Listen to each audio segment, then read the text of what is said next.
जय हिंद दोस्तों। जैसा कि भारत के आज़ादी के समय भारत और चीन के रिश्ते इतने कड़वे नहीं थे जितने कि 1962 के बाद हो गए थे। क्योंकि उस समय अमेरिका पाकिस्तान का पक्ष लेता था, इसलिए भारत ने अपने पड़ोसी देश चीन से मधुर रिश्ते रखने में भी भलाई समझी थी।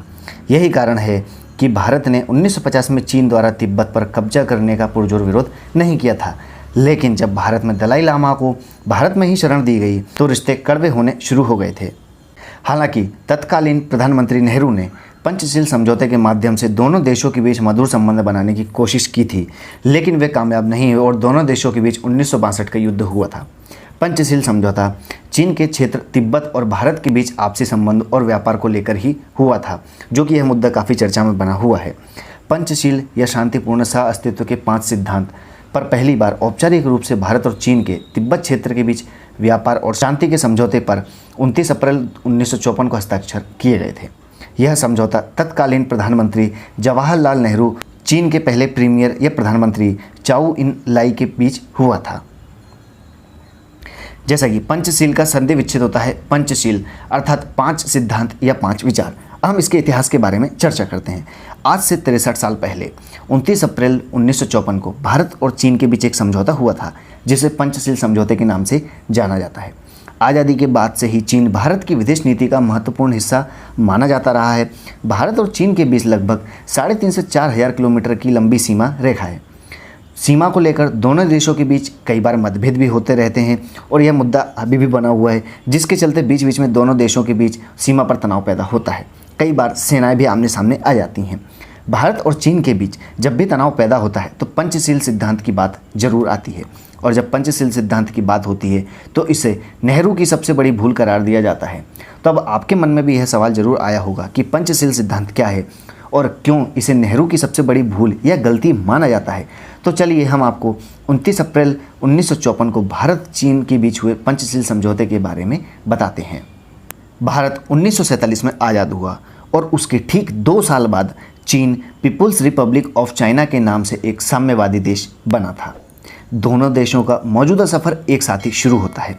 चीन ने 1950 में एक बड़ी घटना को अंजाम दिया। चीन ने भारत और उसके बीच अलग आज़ाद मुल्क अर्थात तिब्बत पर हमला कर दिया था, जो कि इस हमले की जड़ रही है, और देखते ही देखते उस पर कब्जा कर लिया। अब चीन ने तिब्बत को अपना एक राज्य घोषित कर दिया अपने कब्जे में लेकर। तिब्बत के भारत और चीन में होने के कारण दोनों देशों में हमेशा फासला रहा था। चीन के इस कब्जे ने उस फासले को हमेशा के लिए ख़त्म कर दिया और अब तक जो सरहद सिर्फ कश्मीर के एक छोटे से हिस्से तक ही सीमित थी, वह बढ़कर आज उत्तराखंड से लेकर भारत के नॉर्थ ईस्ट अरुणाचल प्रदेश तक फैल गई है।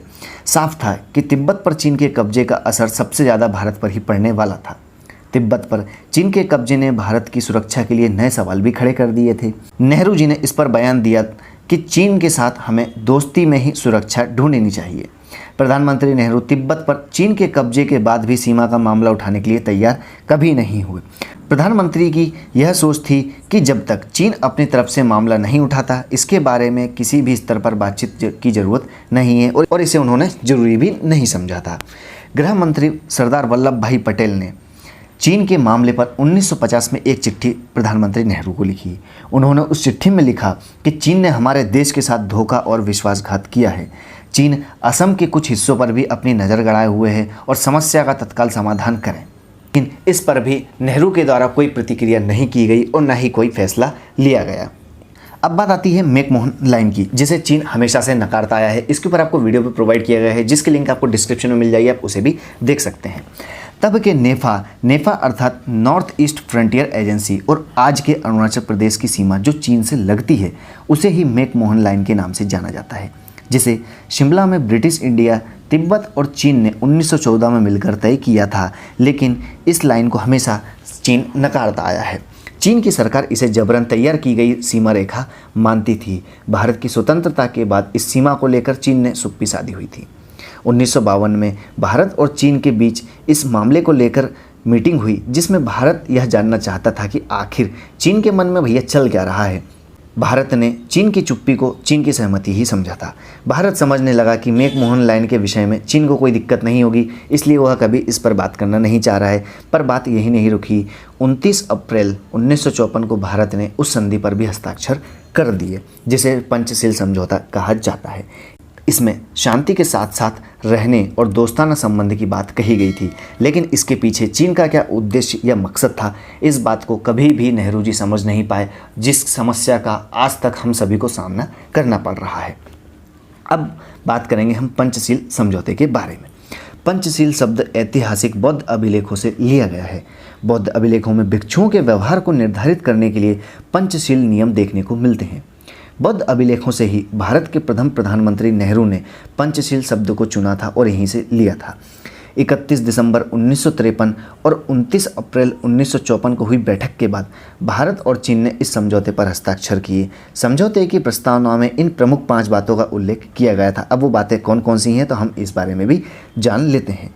जैसा कि आप स्क्रीन पर देख पा रहे होंगे, एक पत्थर था जिसके ऊपर इन सभी बातों को लिखा गया था और यह आज भी मौजूद है। इस पर 5 नियम लिखे गए हैं। इसके साथ ही तारीख भी अंकित की गई है 28 अप्रैल 1954 की, और डे भी लिखा हुआ है कि थर्सडे था। अब वो कौन कौन से हैं?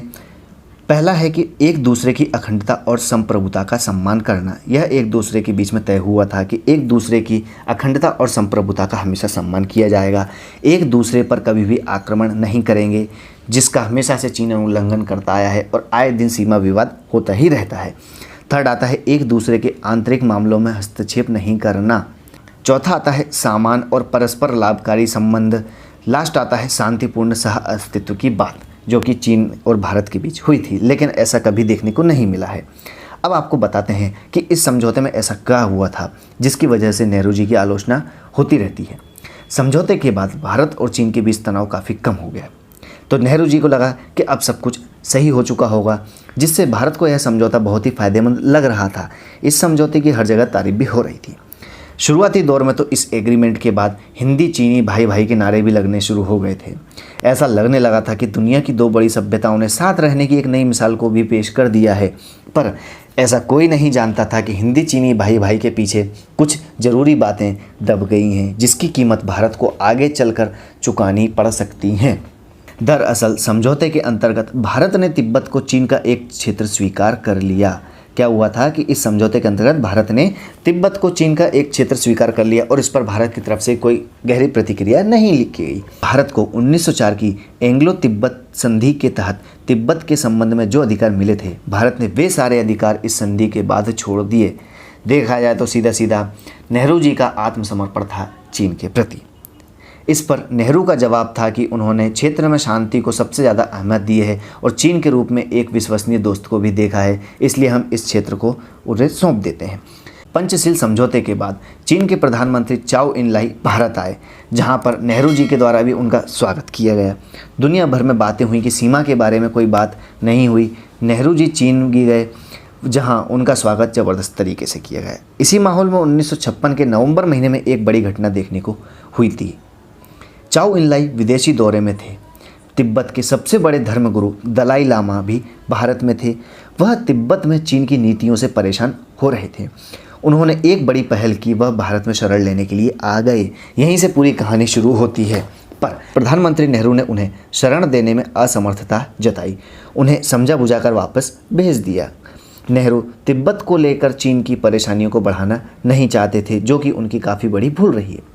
वहीं दूसरी तरफ 1957 के सितंबर महीने में चीन की सरकारी अखबार पीपुल्स डेली में एक खबर छपी कि चीन के सिंकियांग से तिब्बत तक जाने वाली सड़क पूरी तरह से बन चुकी है और यह भारत के लिए बहुत ही बड़ा झटका था। अब यहाँ से उम्मीद थी कि नेहरू जी की आंखें खुल सकती हैं, लेकिन फिर भी इतनी ज़्यादा आंखें नहीं खुली। जैसा कि आप स्क्रीन पर देख सकते हैं कि नॉर्थ ईस्ट का जो पूरा क्षेत्र है, अरुणाचल प्रदेश, असम वाला, और यहाँ से अक्साई चीन का हिस्सा है, यहाँ से ये पूरी सड़क थी जो तैयार की गई थी। सिंकियांग से तिब्बत तक जाने वाली सड़क अक्साई चीन से होकर ही जाती थी। यह वही इलाका था जिसे भारत अपना मानता था, पर ऐसा था नहीं। चीन की अक्साई चीन को लेकर नीयत क्या थी, यह जानने के लिए प्रधानमंत्री ने सीधे चाओ इन लाई को एक चिट्ठी भी लिख दी। चीन के प्रधानमंत्री ने नेहरू के इस खत पर जवाब 1 महीने के बाद दिया। उन्होंने कहा था कि चीन और भारत की सीमा औपचारिक तौर पर तय नहीं हुई थी और चीन ने यह मसला इसलिए नहीं उठाया क्योंकि वह एक दूसरे के कार्यों में व्यस्त था। साफ था कि चीन का रवैया बदल रहा था, यहाँ से उसकी नीयत भी बदलने लगी थी। भारत चीन के बदले हुए रुख को परख पाता, इससे पहले इन घटनाओं ने एक नया रुख फिर से ले लिया। तिब्बत में चीन के खिलाफ बगावत शुरू हो गई। दलाई लामा को लगने लगा कि चीन की फौज उन्हें गिरफ्तार करने वाली है, तो वे अपने कुछ साथियों के साथ तिब्बत से भाग आए और एक बार फिर भारत की तरफ कदम बढ़ाए। भारत में आए, भारत सरकार ने उन्हें आने की इजाज़त दे दी और 24 अप्रैल 1959 में नेहरू खुद उनसे मसूरी मिलने गए। प्रधानमंत्री का दलाई लामा से मिलना चीन को बिल्कुल भी रास नहीं आया, क्योंकि चीन बिल्कुल भी नहीं चाहता था कि दलाई लामा को भारत शरण दे, क्योंकि इससे कहीं ना कहीं चीन को यह खतरा लगने लगा था कि तिब्बत का जो क्षेत्र है वह अब चीन से खिसक कर भारत के हाथों में आ जाएगा। दलाई लामा का जिस तरह से भारत में स्वागत हुआ वह उसे रास नहीं आया। अब इन दोनों देशों में डिप्लोमेसी कम, राजनीति ज़्यादा होने लगी। प्रधानमंत्री नेहरू चीन के साथ बिगड़ते रिश्तों को ज़्यादा पब्लिसिटी नहीं देना चाहते थे, पर यह मसला संसद में भी नहीं थमा। अन्य सांसद नेहरू पर जानकारी छुपाने का आरोप लगाने लगे और कहने लगे कि इन्होंने भारत के साथ एक धोखा भी किया है। इसके बाद संबंध खराब होते गए और चीन सरकार के बढ़ते विरोध के बीच वहाँ की सरकार ने जनता को शांत करने के लिए देशभक्ति की अलग जगाते हुए भारत के खिलाफ सन 1962 में एक तरफा युद्ध की घोषणा कर दी। अब इस युद्ध के लिए ना तो भारत की सेना तैयार थी और ना यहाँ की सरकार। इसका परिणाम यह हुआ कि चीन ने भारत की ज़मीन का बहुत बड़ा हिस्सा अपने कब्जे में ले लिया, जो कि समस्या आज भी बनी हुई है, जिसे अक्साई चीन के नाम से जाना जाता है। इसके साथ ही नॉर्थ ईस्ट के अरुणाचल प्रदेश के क्षेत्र का भी कुछ हिस्सा है जो चीन ने अपने कब्जे में कर रखा है। इस प्रकार पंचशील समझौता भारत और चीन के बीच आर्थिक और राजनीतिक संबंधों को ठीक करने की दिशा में उठाया गया एक कदम था। एक सोचा समझा कदम भी माना जाता है, लेकिन चीन ने इसका गलत फ़ायदा उठाया और भारत की पीठ में छुरा मारने का काम किया, जिसकी चोट भारत आज तक सहन कर रहा है और उससे उबर नहीं पाया है और यह समस्या दिन पर दिन बढ़ती ही जा रही है। अब बात यह है कि इस मुद्दे को भारत कब ख़त्म करता है, क्योंकि इस मुद्दे पर निर्णय लेना बहुत ही ज़्यादा ज़रूरी हो गया है, अदरवाइज़ ये समस्या आगे चलकर और भी बढ़ जाएगी। तो यह थी पूरी चर्चा। उम्मीद है कि इस वीडियो को देखने के बाद आपके सारे डाउट क्लियर हो गए और आप समझ गए होंगे कि पंचशील समझौता क्या है और भारत चीन के बीच खराब संबंधों के पीछे की पूरी वजह क्या थी। अगर आपको ये वीडियो पसंद आए तो वीडियो को लाइक एंड शेयर करना ना भूलें। Thanks for watching. जय हिंद।